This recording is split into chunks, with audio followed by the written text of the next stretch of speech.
সীমান্তে তারের বেড়া কেটে অর্থের বিনিময়ে বাংলাদেশি অনুপ্রবেশকারীদের ভারতে প্রবেশ করানোর মূল চক্রী বিপুল অধিকারী অবশেষে পুলিশের জালে।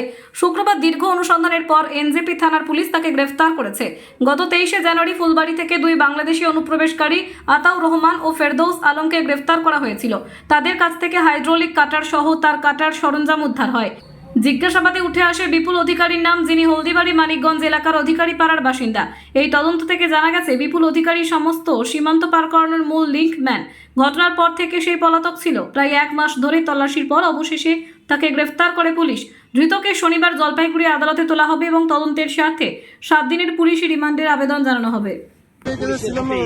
কতজনকে এখন মতো বাংলাদেশ থেকে ইন্ডিয়াতে নিয়ে আসছো?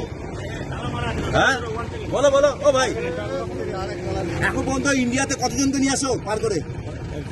ও ভাই কতজনকে পার করে নিয়ে আসো? বলো বলো, বাংলাদেশ থেকে কতজনকে নিয়ে আসো তুমি? বলো বলো। এই